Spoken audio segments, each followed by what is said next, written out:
जय भोलेनाथ दोस्तों। ल्यूटी बुग्याल पर हमारी एक नई सुबह। रात को काफ़ी तेज़ बारिश हुई थी। हमें डर था कभी हम सुबह अपनी यात्रा शुरू ना कर पाएँ, लेकिन आप देख सकते हैं मौसम कितना सुहाना है, कितना सुंदर दृश्य है।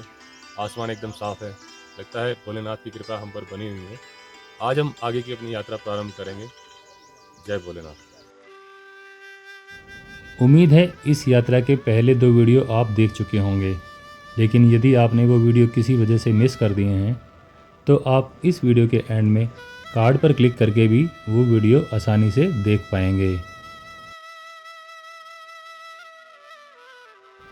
अपने पहले वीडियो में हमने दिखाया था कि हम दोपहर 2 बजे के करीब दिल्ली से सगरगांव पहुंचे थे। पार्किंग में गाड़ी लगाकर और अपना ज़रूरी सामान लेकर हमने अपनी यात्रा शुरू की। जय भोलेनाथ। जय भोले बाबा की। करीब 3 घंटे में लगभग 4 किलोमीटर का सफ़र तय करके हम पुंग बुग्याल तक पहुँचे थे। वो खूबसूरत और सुहानी शाम हमने पुंग बुग्याल में ही बिताई।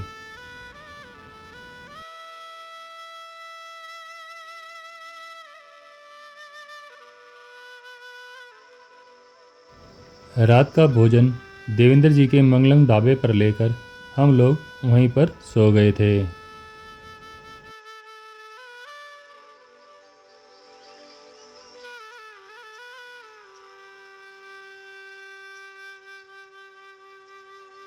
दूसरे वीडियो में हमने दिखाया था कि दूसरे दिन हम पुंग बुग्याल से करीब 6:30 बजे सुबह चले थे और लगभग 6 किलोमीटर तक का सफ़र 5.5 घंटे में तय करके हम ल्यूटी बुग्याल करीब 12 बजे पहुंच गए थे। फाइनली हम लोग ल्यूटी बुग्याल पहुँच गए हैं।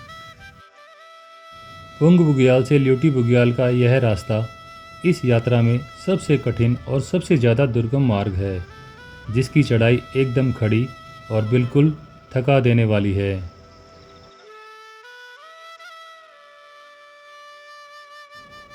दूसरी शाम और दूसरी रात हमने ल्यूटी बुग्याल में सत्या भाई के ढाबे पर बिताई।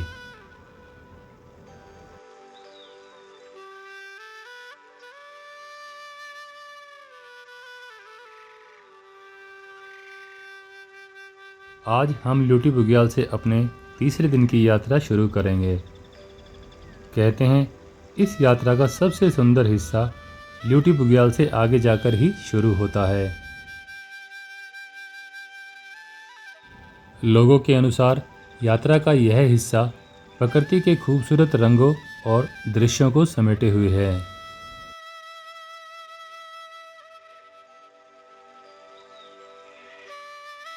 जैसे जैसे हम इस यात्रा में आगे बढ़ते हैं, वैसे वैसे हमें प्रकृति के विभिन्न रंग इस मार्ग पर देखने को मिलते हैं। प्रकृति के इन विभिन्न रंगों को देखकर एक अजीब सा सुकून, एक अजीब सा एहसास और एक अजीब सी शांति मिलती है। दूर दूर तक फैले जंगल और ऊंचे ऊंचे पहाड़ों पर फैले हरे भरे बुग्याल और दूर से दिखती बर्फीली पहाड़ों की चोटियाँ इस मार्ग को बहुत ही सुंदर बना देते हैं।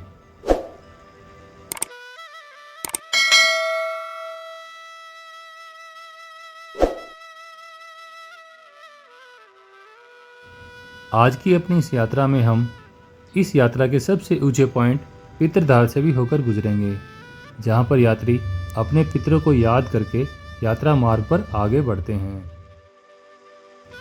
लेकिन दोस्तों, यह नज़ारा तभी देखा जा सकता है जब मौसम एकदम साफ़ होता है। यदि बादलों ने अपना जलवा दिखाया तो यहाँ पर कुछ दूरी से ज़्यादा देखना संभव नहीं है। पिछले 2 दिन की हमने अपनी यात्रा में यह अनुभव किया है कि दोपहर तक की यात्रा सबसे बढ़िया होती है। आप सुबह जल्दी उठिए और दोपहर तक अपनी यात्रा कंटिन्यू रखिए। दोपहर के बाद आपको जहाँ भी रुकना है वहाँ आप रुक सकते हैं, क्योंकि अक्सर देखा गया है कि सुबह के समय मौसम साफ़ होता है और सुबह जब सूरज निकलता है उसकी गर्मी से जो बादल बनते हैं, दोपहर के बाद लगभग रोज़ बारिश हो रही है। इसलिए मेरी ये सलाह है कि दोपहर के बाद अपनी यात्रा ना करें। और हो सके तो 2-3 बजे तक अपनी यात्रा को विराम दें और अपने ठिकाने पर पहुंचकर आगे के दिन की तैयारी शुरू करें। तीसरे दिन की शुरुआत सत्या भाई के ढाबे पर चाय के साथ हुई। नाश्ते के लिए हमने दलिया चढ़ा दिया था, लेकिन दलिया बनने तक हमें चाय का ही सहारा था।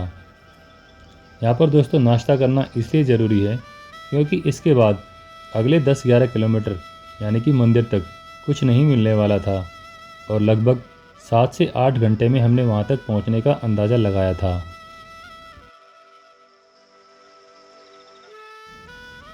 सत्या भाई भी एक धार्मिक इंसान हैं जिनकी भोलेनाथ जी में अटूट श्रद्धा है। ये रोज़ अपनी रसोई में पारंपरिक तरीके से साफ़ सफाई करके बुग्याल की मिट्टी से इसे लीपते हैं और फिर चूल्हा और अपनी दिनचर्या प्रारंभ करते हैं।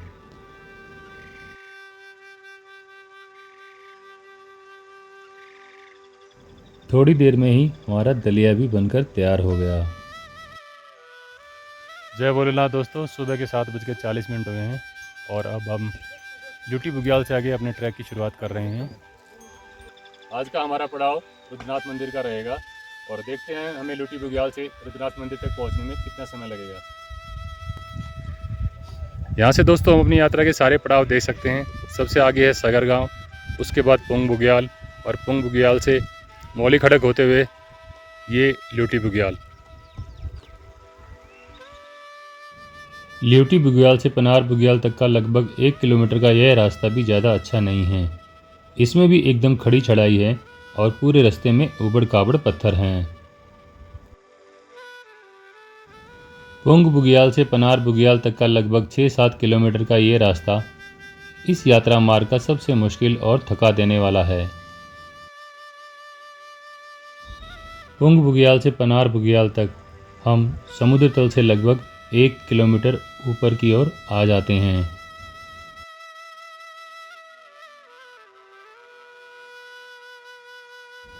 ऊपर की ओर चढ़ते हुए सुबह सुबह के नीचे की ओर के इस नज़ारे की खूबसूरती को शब्दों में पिरोना मेरे लिए संभव नहीं हो पा रहा है।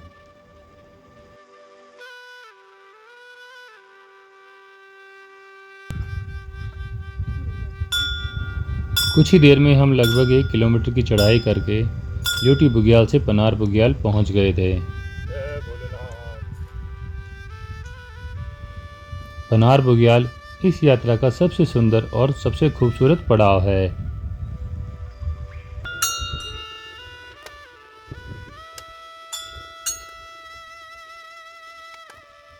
हर हर महादेव। हर हर महादेव, हर हर महादेव।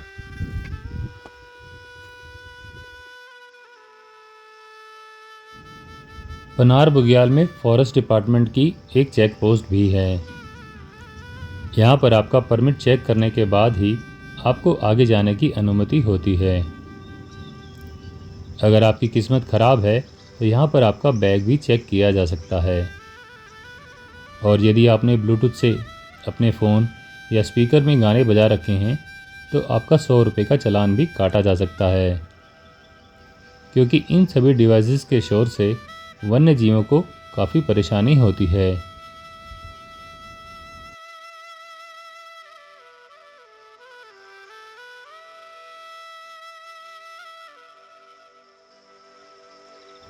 फॉरेस्ट डिपार्टमेंट की यह चेक पोस्ट वायरलेस सेट से भी संबंधित विभाग से जुड़ी हुई है, जो किसी आपात स्थिति में संचार के आदान प्रदान का काम भी करती है। पुंग बुग्याल इस यात्रा का बेहद अहम पड़ाव है। रुद्रनाथ यात्रा के 3 मार्गों में से हेलांग से कल्पेश्वर होते हुए उर्गम से आने वाला रास्ता यहीं पनार बुग्याल पर आकर मिलता है। मतलब यह है कि यह चौथे और 5वें केदार को जोड़ने वाला मुख्य पड़ाव है।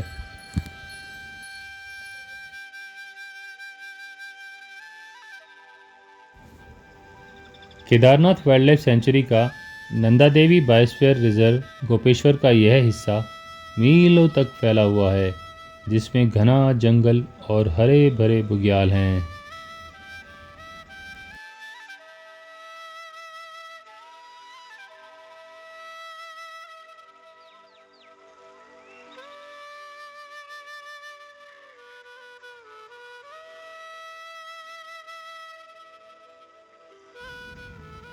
मेरे मन का लालच मुझे पनार बुग्याल में काफ़ी नीचे तक ले आया और मैं अपने साथियों को छोड़कर पनार बुग्याल में काफ़ी नीचे की तरफ आ गया था, क्योंकि नीचे की ओर का ढलान वाला हिस्सा ऊपर से दिखाई नहीं दे रहा था और मैं इस बुग्याल की खूबसूरती को पूरी तरह से अपनी आँखों और कैमरे में कैद कर लेना चाहता था।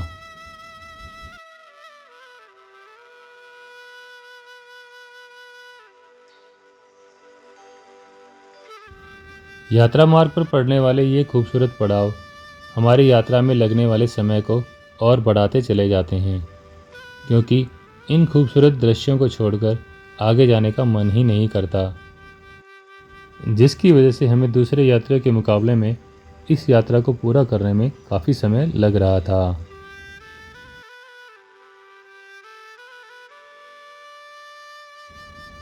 दूर दूर तक जहाँ तक भी नज़र हमारी जा रही थी, वहाँ तक कुदरत ने हरे रंग की एक चादर बिछा रखी थी। यहाँ से आगे जाने का मन तो नहीं कर रहा था, लेकिन अपने दिल पर पत्थर रखकर आगे बढ़ना हमारी मजबूरी थी। चलो जवानों, जय भोलेनाथ, आ जाओ।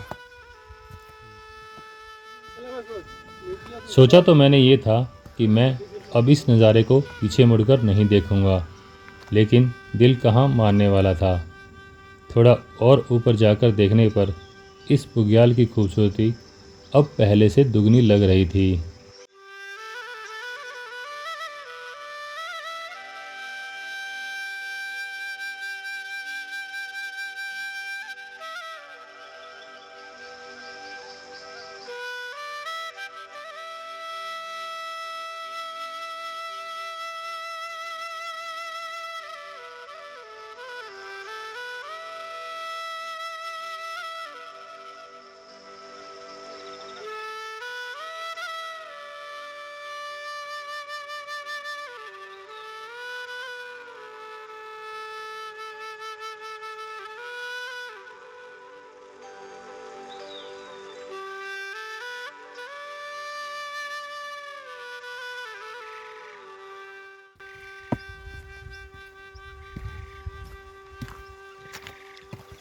जय भोलेनाथ, कराए कंप्लीट?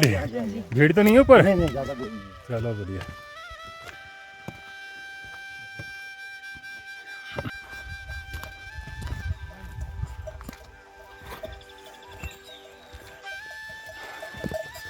जय भोलेनाथ, जय भोलेनाथ,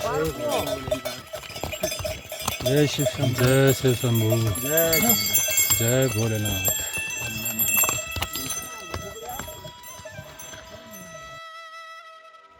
पितृधार की दूरी यहाँ से 4 किलोमीटर के करीब है। सरकारी आंकड़ों में यह यात्रा लगभग 19 किलोमीटर की है। हालांकि पूरे रास्ते में दूरी से संबंधित कोई भी माइलस्टोन या दिशा निर्देश रास्ते में देखने को नहीं मिलता है। स्थानीय लोगों के अनुसार यह यात्रा 22 से 23 किलोमीटर के करीब पड़ती है।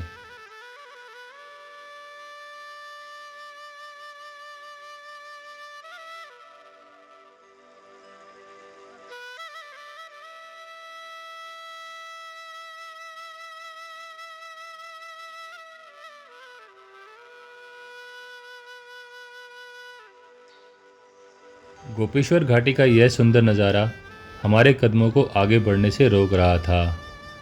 नज़ारा इतना सुंदर है कि कुछ देर के लिए हम यहीं पर आराम करने के लिए बैठ गए।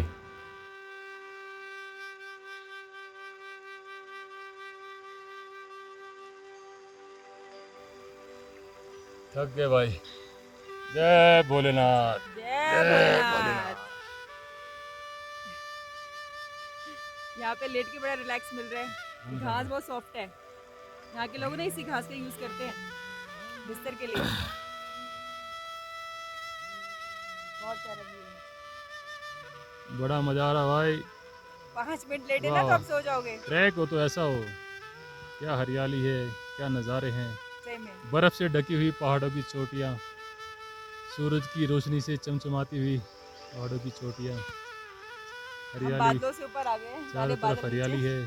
हरी हरी घास, मखमल के गद्दे को फेल कर रखा है इसने। नेचुरल। ये है नेचुरल गद्दा। नेचुरल से है, सॉफ्ट एकदम घास। हाँ तो भक्तों, कैसा महसूस हो रहा है? बहुत अच्छा। जय भोलेनाथ। हर हर महादेव। सोने का दिल सोने का मन तो सबका कर रहा है भाई, सब थके पड़े हैं। तीसरा दिन है आज ट्रैवलिंग करते हुए। ये देखो जी हमारा सिंहासन कहाँ लगा हुआ है।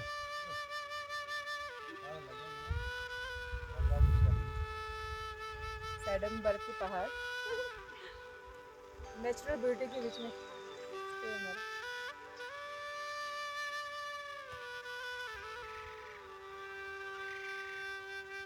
यहाँ से दोस्तों हमारी यात्रा के सभी पड़ाव दिखाई दे रहे हैं। सगर गांव, उसके बाद पोंग बुग्याल, उसके बाद नीचे जो नीले रंग का टेंट दिखाई दे रहा है वो है मौली खड़ग, और ये है ल्यूटी बुग्याल। यात्रा मार्ग के इस हिस्से की चढ़ाई थोड़ी सी हल्की है, लेकिन इस हल्की चढ़ाई में भी हम समुद्र तल के हिसाब से पनार से पितरदार तक 700 मीटर और ल्यूटी से पितरदार तक लगभग 1000 मीटर की हाइट या एल्टीट्यूड गेन कर लेते हैं।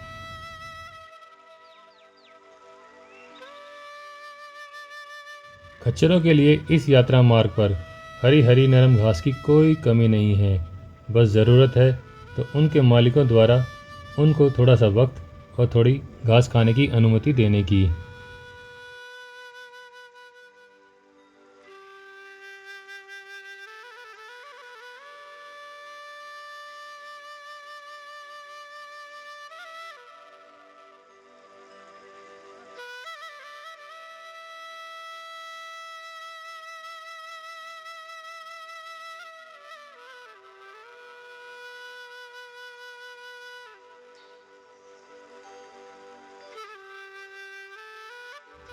धीरे धीरे हमारी चढ़ाई बढ़ती जा रही थी और ये पहले के मुकाबले में और मुश्किल होती जा रही थी।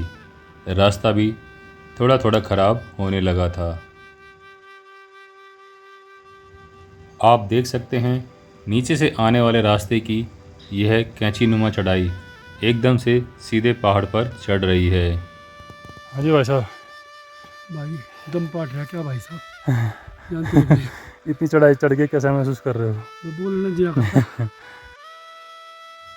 कहीं चढ़ाई, कहीं थोड़ा ढलान और फिर से चढ़ाई। बस यूं ही हम पितरदार की ओर बढ़ते जा रहे थे।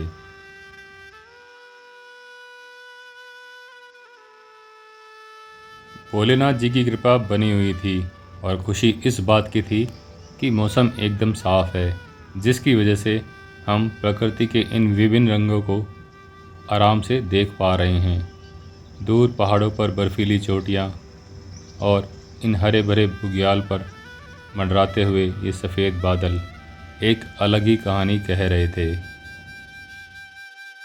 भोलेनाथ जी की आस्था के साथ साथ प्रकृति की यही खूबसूरती इस यात्रा मार्ग का सबसे बड़ा प्रेरणा स्रोत है।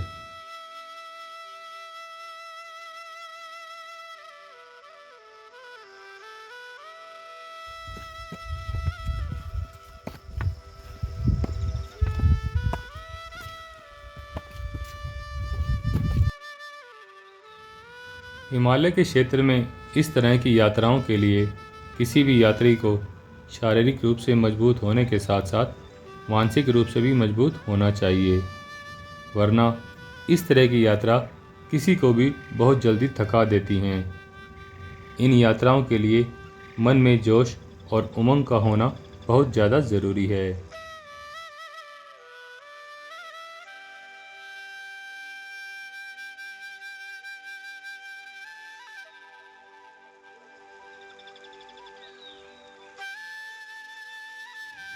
जहाँ तक हमारी नज़र जा रही थी, बस एक सीधी ट्रेल दिखाई दे रही थी जो ख़त्म होने का नाम ही नहीं ले रही थी।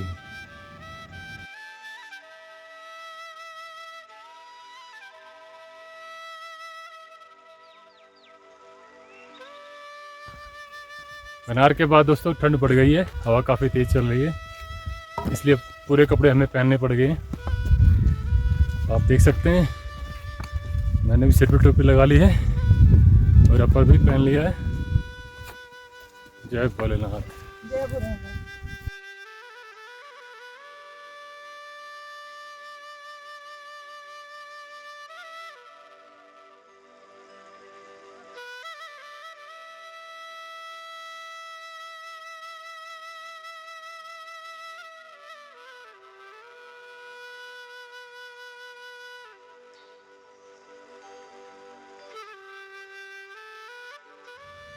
पंच केदारों के सभी केदारों में से एक चतुर्थ केदार श्री रुद्रनाथ जी की यह यात्रा सबसे सुंदर क्यों कही जाती है, इसका एहसास हमें इस यात्रा में यहाँ पर आकर हो जाता है।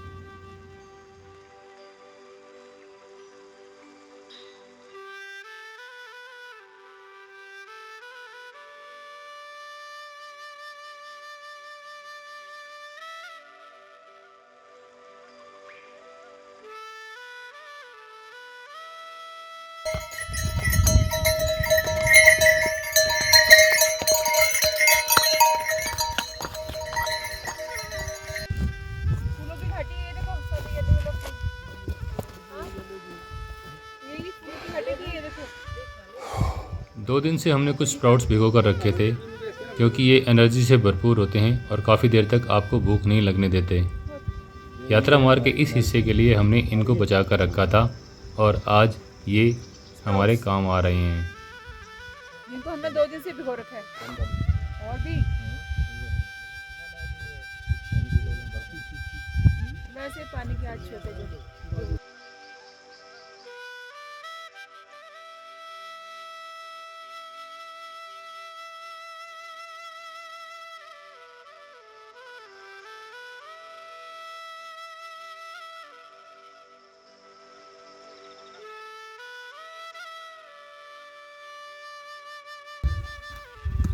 अभी कुछ देर के बाद पितरधार का क्षेत्र शुरू हो जाएगा।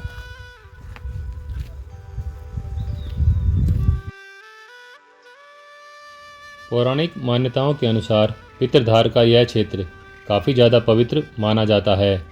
कहते हैं इस क्षेत्र में थूकना, शौच करना, कुछ भी खाना पीना, यहाँ तक कि ऊंची आवाज़ में बात करना भी वर्जित है।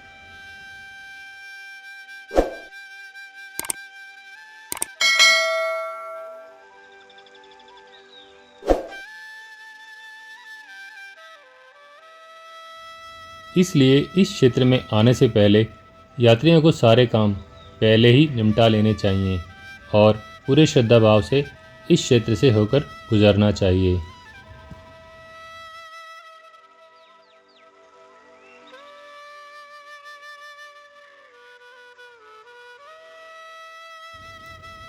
यात्रा मार्ग का सबसे ऊंचा पड़ाव होने के कारण अब हम बादलों के और ज़्यादा करीब पहुंच गए थे। पहाड़ के एक तरफ बादल थे तो दूसरी ओर कुछ दूर तक देखा जा सकता था। ऐसा लग रहा था कि ऊंचे पहाड़ ने बादलों को रोक कर रखा है और उनको आगे नहीं बढ़ने दे रहे।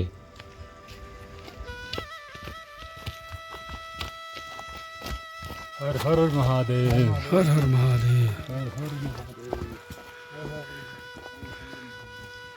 महादेव। जय भोलेनाथ।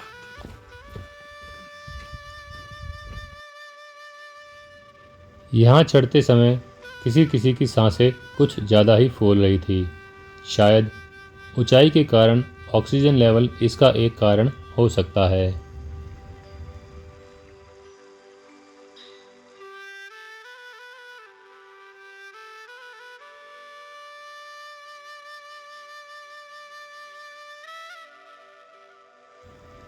धीरे धीरे अपनी सांसों की रिदम बनाते हुए और इस खूबसूरत नज़ारे को अपनी आंखों में कैद करते हुए हम पितरधार की ओर बढ़ रहे थे।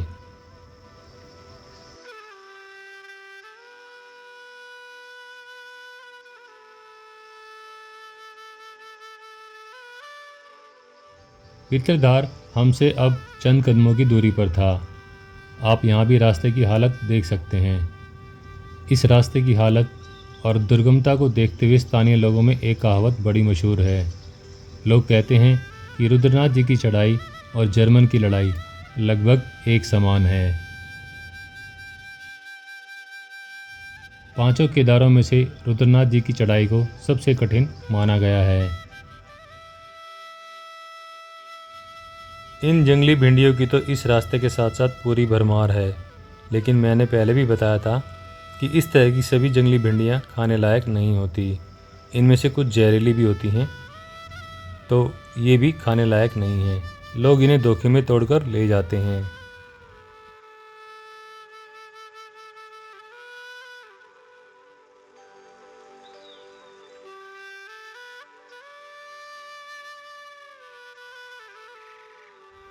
यहाँ ढलान पर विभिन्न रंगों के फूल खिले हुए थे, जो देखने में बहुत ही सुंदर लग रहे थे। यहाँ अगर मौसम थोड़ा सा भी साफ होता तो इस ऊंचाई से इन खूबसूरत वादियों को देखने का एक अलग ही एहसास होता। यहाँ के मौसम को देखते हुए ऐसा लगता है कि बहुत ही चंद किस्मत वाले लोग होंगे जिन्हें यहाँ से सब कुछ स्पष्ट देखने का मौका मिला हो।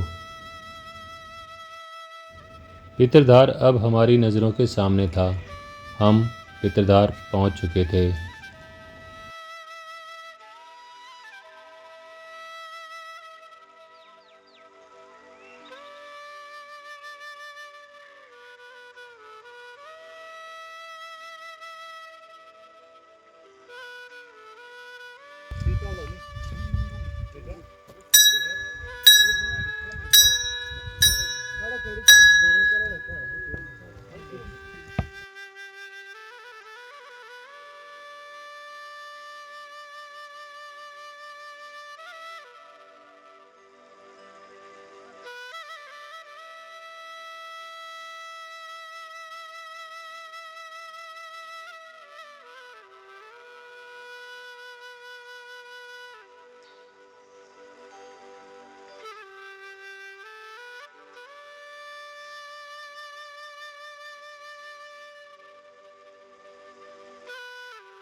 अपने पितरों को याद करके अब हमें यात्रा मार्ग पर फिर से एक बार आगे बढ़ना था।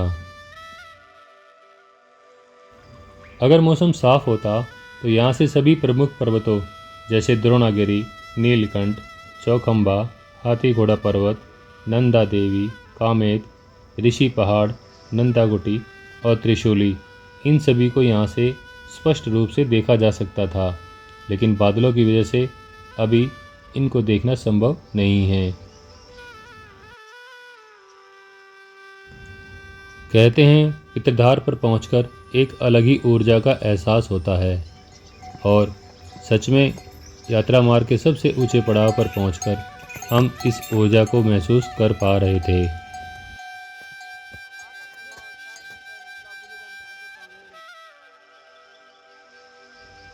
अभी मंदिर तक 5 किलोमीटर का सफ़र और बाकी था, और पितरधार से आगे बस एक सीधी ट्रेल चली जा रही थी, जो कभी ऊपर की ओर और कभी नीचे की ओर चली जाती थी।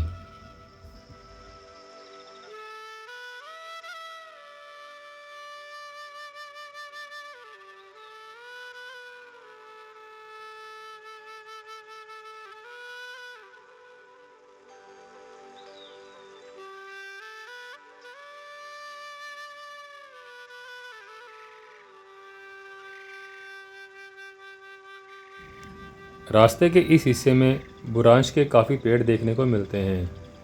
इन पेड़ों की एक खासियत यह भी है कि ये जिधर झुककर ज़मीन को छू लेते हैं, वहीं से दोबारा जड़ पकड़कर एक नए वृक्ष का पुनर्निर्माण कर लेते हैं।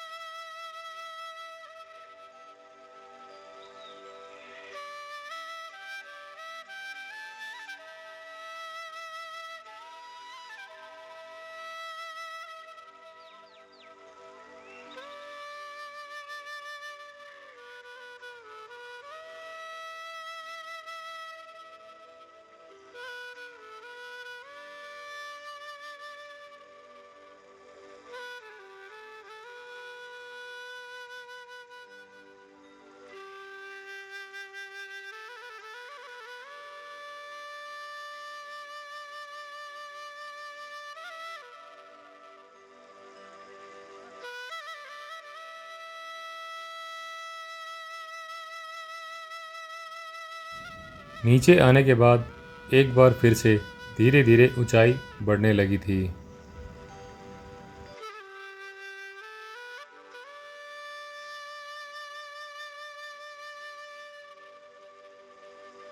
वो ठीक सामने पितरदार दिखाई दे रहा है। पितरदार का क्षेत्र यहाँ से शुरू होकर यहाँ तक का है और इस पॉइंट के बाद पंचगंगा का क्षेत्र शुरू हो जाता है। कुछ लोगों के अनुसार और कुछ YouTube के जो वीडियो हमने देखे थे उसके अनुसार पितरदार से मंदिर तक के रास्ते में सिर्फ ढलान है, लेकिन यह सिर्फ समुद्र तल से ऊंचाई के मामले में दिखाई देती है। समुद्र तल से पितरदार की 3900 मीटर की ऊंचाई की तुलना में मंदिर की समुद्र तल से ऊंचाई 3600 मीटर है। मतलब यह है कि यात्रियों को 300 मीटर नीचे की ओर 5 किलोमीटर के सफ़र में जाना होता है। लेकिन इस 5 किलोमीटर के सफ़र में भी कहीं नीचे उतरना होता है तो कहीं वापस ऊपर की ओर चढ़ना पड़ता है। मेरा मतलब यह है कि कोई यह ना सोचे कि यह रास्ता बहुत आसान है। यहाँ भी शारीरिक ऊर्जा और क्षमता की आवश्यकता होती है। हाँ, ये पिछले रास्ते की तुलना में थोड़ा सा आसान ज़रूर है। अब हम पितरदार के क्षेत्र के अंतिम छोर पर पहुँच गए हैं। यहाँ से पंचगंगा का क्षेत्र शुरू हो जाता है। पंचगंगा में पानी की 5 अलग अलग धाराएं हैं, जिनके नाम पर इस क्षेत्र का नाम पंचगंगा पड़ा है।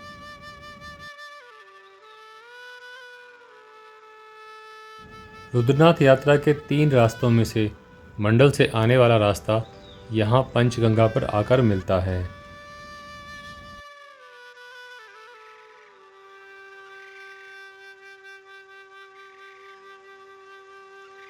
कुदरत के इन अद्भुत नज़ारों ने जैसे हमारे पांव बांध ही दिए थे। आगे बढ़ने का मन तो बिल्कुल ही नहीं कर रहा था। मन कर रहा था कि बस यहीं बैठ जाएं और इस खूबसूरत नज़ारे को निहारते रहें।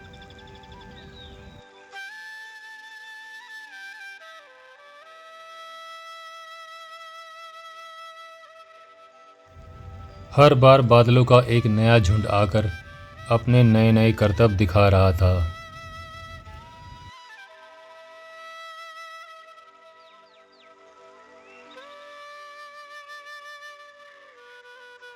ल्यूटी बुग्याल से लेकर पंचगंगा तक पानी का कोई भी स्रोत उपलब्ध नहीं है।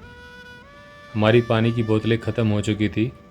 अब हम आगे के सफ़र के लिए यहाँ से अपना पानी भरेंगे।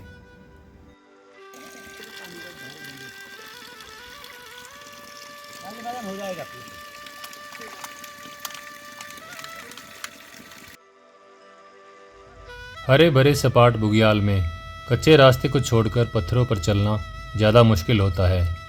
इसलिए हमने पत्थरों के रास्ते को छोड़कर कच्चे मैदान में चलने का फ़ैसला किया। ये ज़्यादा सुविधाजनक और आरामदायक होता है।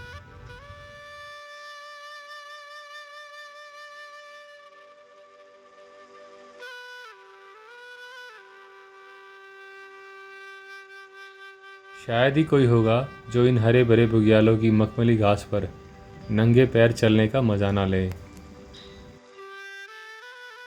अगर आप कभी इस यात्रा पर आते हैं तो इस आनंद को लेना बिल्कुल भी ना भूलें।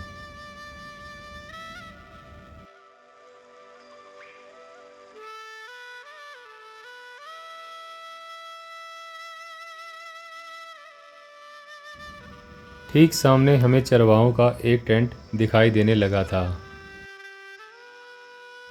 कई बार जो यात्री आपात स्थिति में बारिश की वजह से या देर होने की वजह से कई बार जो रास्ते में फंस जाते हैं, उन लोगों को यहाँ पर थोड़ी बहुत मदद मिल जाती है। हमारे पीछे वाले इस टेंट में इमरजेंसी कंडीशन में रात गुजारने का कुछ लोगों का इंतज़ाम इन चरवाहों ने कर रखा है। हमें वापसी के दौरान कुछ लोग ऐसे मिले जिन्होंने यहाँ बारिश की वजह से रात गुजारी। पंचगंगा का यह क्षेत्र बहुत ही खूबसूरत है। हमने यहाँ आधा घंटा बिताया और फिर मंदिर की ओर चल दिए। लेकिन अगर किसी के पास समय है तो एक रात यहाँ चरवाहों के साथ गुजारना एक रोमांचकारी अनुभव रहेगा।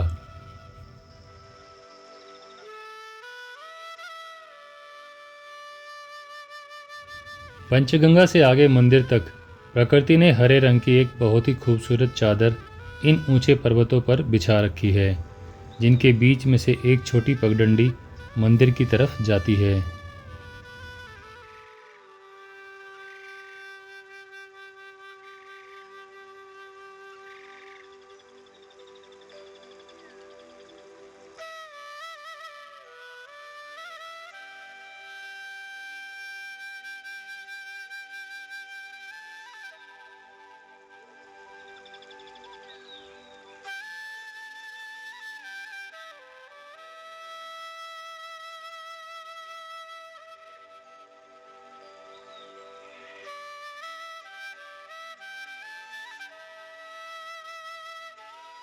हमारी किस्मत अच्छी थी कि हमें मौसम अभी तक थोड़ा साफ मिल रहा था, इसलिए हम प्रकृति की इस अद्भुत रचना को अपने कैमरे और अपनी आँखों में जी भरकर कैद कर लेना चाहते थे।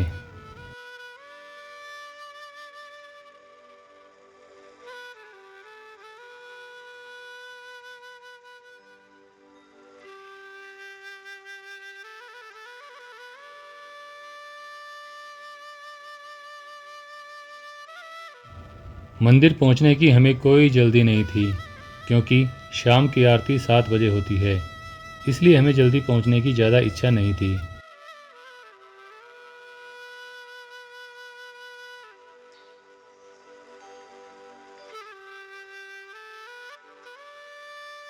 नीले आकाश के नीचे मंडराते सफ़ेद बादल और नीचे बिछी हुई हरे रंग की खूबसूरत चादर कुदरत के रंगों की एक अलग ही कहानी बयां कर रहे थे।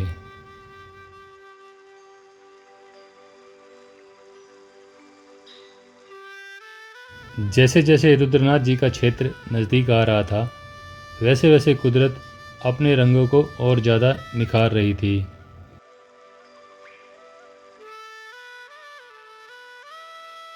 यहाँ की यात्रा करने का इससे ज़्यादा अच्छा मौसम हो ही नहीं सकता।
कभी थोड़ी चढ़ाई और कभी थोड़ी ढलान।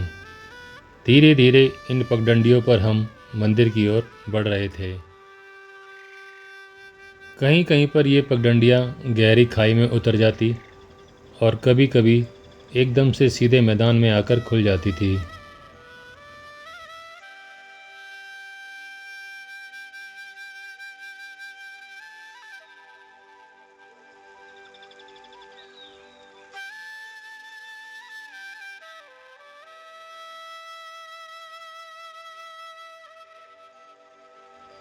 बीच रास्ते में थक जाने पर हम इस हरी हरी मखमली घास का आनंद लेना बिल्कुल भी नहीं भूलते थे।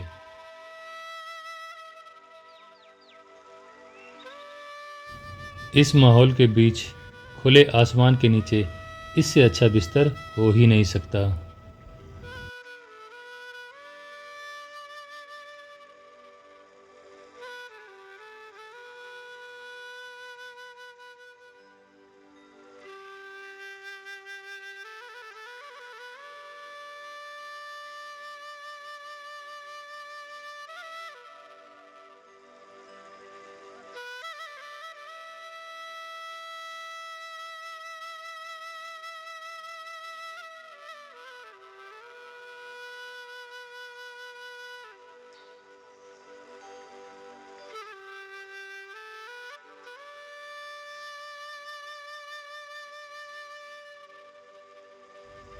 अब हम रुद्रनाथ जी के क्षेत्र में प्रवेश कर चुके थे। इस पॉइंट से अब हमें अपनी यात्रा का अंतिम पड़ाव यानी कि रुद्रनाथ जी का मंदिर परिसर अब हल्का हल्का दिखाई देने लगा था। बादलों की एक चादर हमारे और मंदिर परिसर के बीच पर्दे का काम कर रही थी और हटने का नाम बिल्कुल नहीं ले रही थी।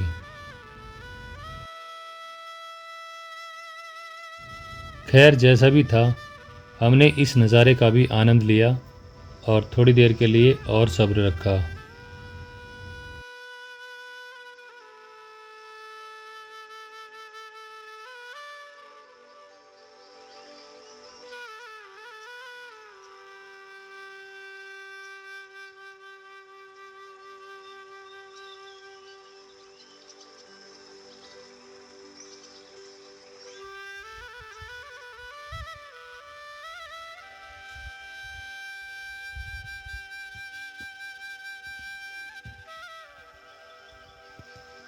अरे ठीक हो बोले, हाँ जी ठीक है बिल्कुल। महादेव जी के द्वार पहुंचने वाले हैं। जय भोलेनाथ।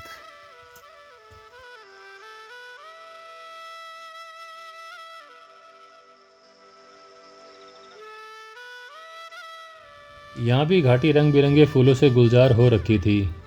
दूर जहाँ तक नज़र जा रही थी, अलग अलग रंगों के फूलों की एक चादर बिछी हुई थी। बुरांच के जंगल के बीच से होता हुआ यह रास्ता अब मंदिर के करीब पहुँच चुका था।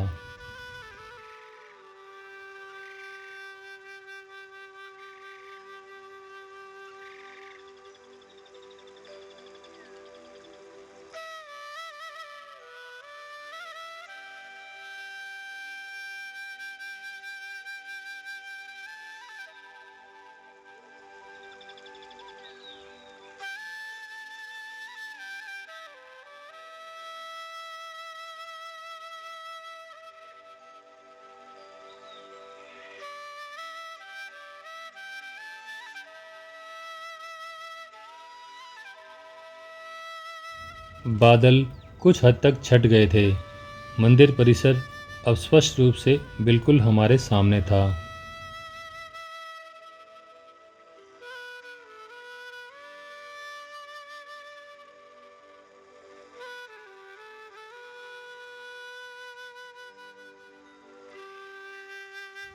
हम लोग मंदिर परिसर से पहले बने सबसे पहले वाले ढाबे पर ही रुक गए, जिसकी वजह मैं आपको वीडियो में आगे चलकर बताऊंगा। ये वाला हमारा कमरा था जिसमें हमने रात गुजारी।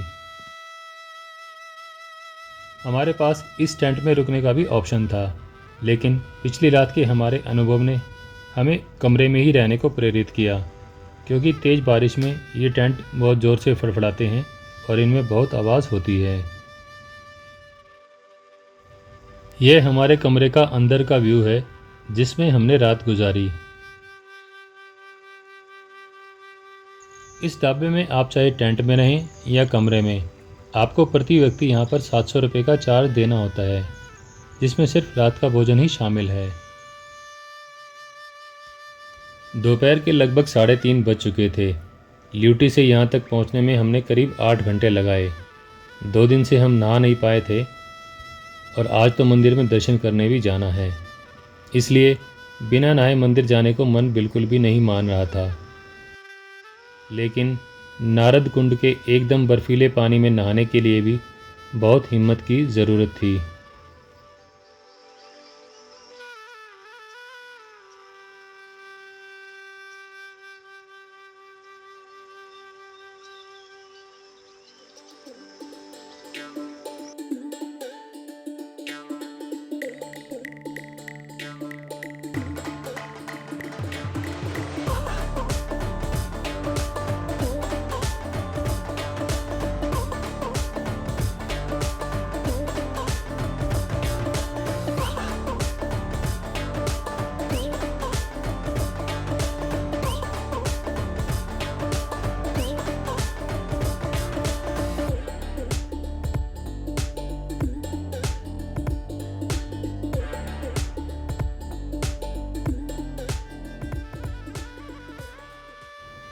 खैर किसी तरह हिम्मत करके हमने यह नहाने का काम भी निपटा ही दिया।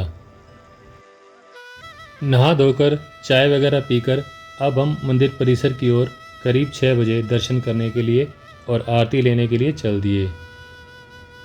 अभी आरती में समय था, इसलिए हमने यहाँ रुकने के दूसरे ऑप्शंस के बारे में जानने की भी कोशिश की। यहाँ मंदिर प्रशासन ने कुछ धर्मशालाओं का निर्माण किया हुआ है, लेकिन इन धर्मशालाओं की स्थिति बिल्कुल दयनीय है।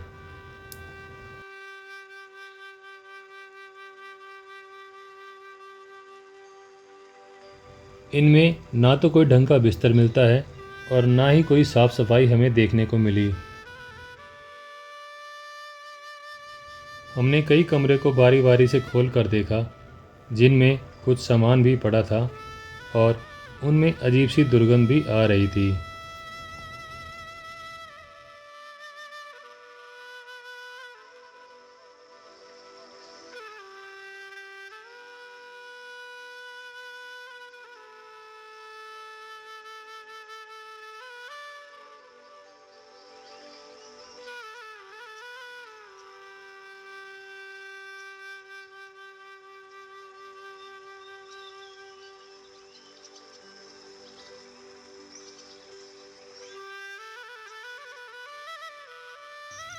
हमारे ढाबे के अलावा यहाँ एक दूसरा प्राइवेट ढाबा अन्नपूर्णा भोजनालय भी है। चलिए एक बार इसे भी देख लेते हैं।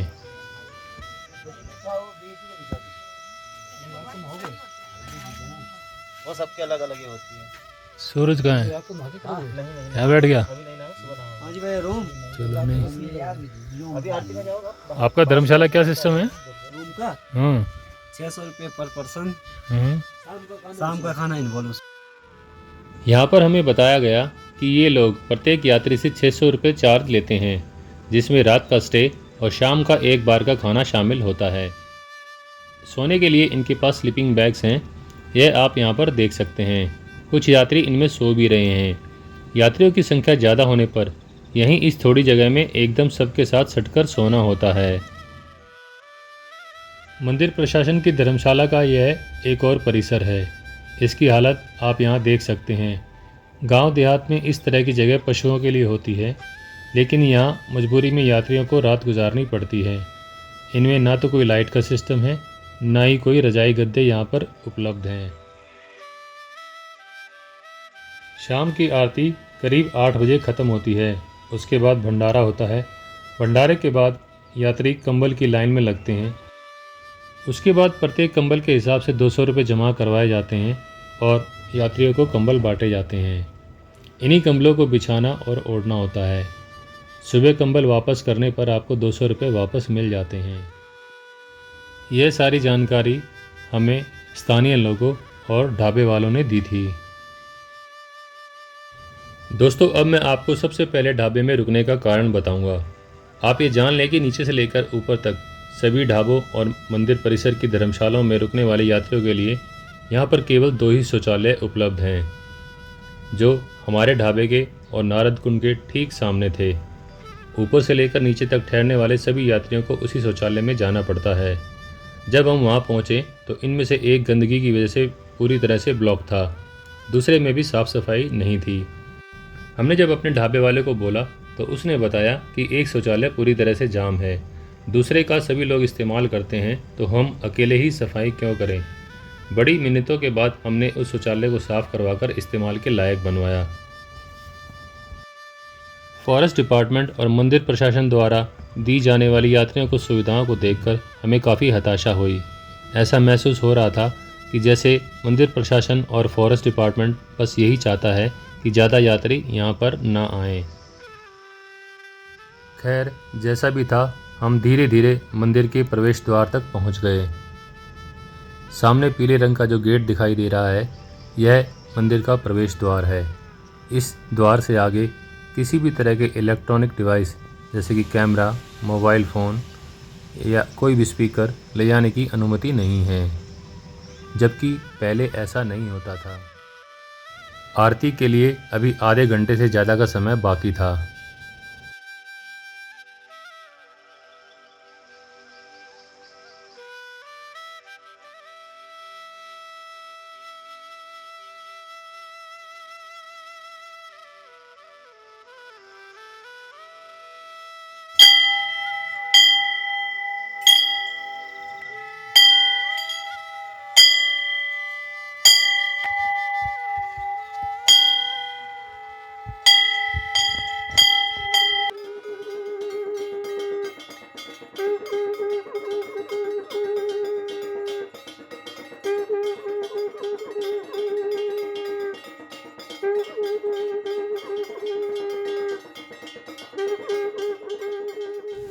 स्थानीय लोगों ने हमें बताया कि यहाँ पुजारियों के 2 परिवार 5-5 साल के लिए मंदिर परिसर को चलाते हैं।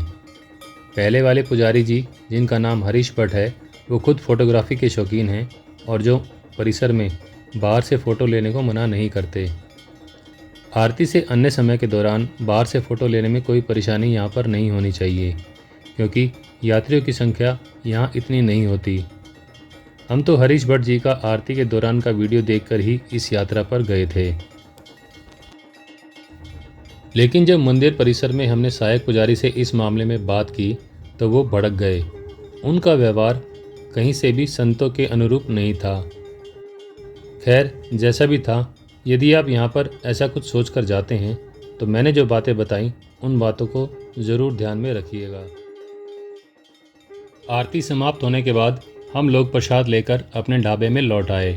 ठंडे पानी से नहाकर और खुले में बर्फीली हवाओं के बीच 1 घंटे तक आरती के दौरान खड़े रहने पर ठंड में जो हमारी हालत हुई वो हम ही जानते हैं।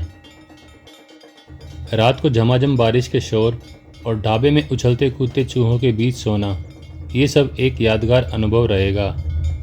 लेकिन भोलेनाथ जी का आशीर्वाद प्राप्त करने के लिए यह कीमत कुछ भी नहीं थी। अगले दिन हमने 13 घंटे तक लगातार चलकर मंदिर से सगर गांव तक अपनी वापसी यात्रा पूरी की। जाते समय हमें जो साफ मौसम मिला था वो वापसी में पलट गया था। हमने हल्की बारिश में अपनी वापसी यात्रा शुरू की। जो नज़ारे जाते वक्त दिखे थे अब वो धुंध की वजह से आंखों से ओझल हो गए थे। इस यात्रा के दौरान हमें दोनों तरह के मौसम का अनुभव हुआ। हमारी मेहनत अगर आपको पसंद आई है और अगर आपने अभी तक वीडियो को लाइक और चैनल को सब्सक्राइब नहीं किया है तो वीडियो को एंड करने से पहले वीडियो को लाइक करना और चैनल को सब्सक्राइब करना बिल्कुल भी ना भूलें। तो फिर दोस्तों, मिलते हैं अपने किसी अगले वीडियो में। तब तक के लिए जय भोलेनाथ।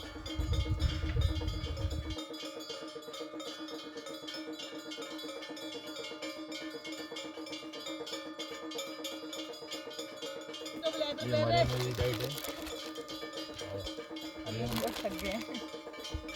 ये हमारी एनर्जी डाइट देख सकते हैं आप।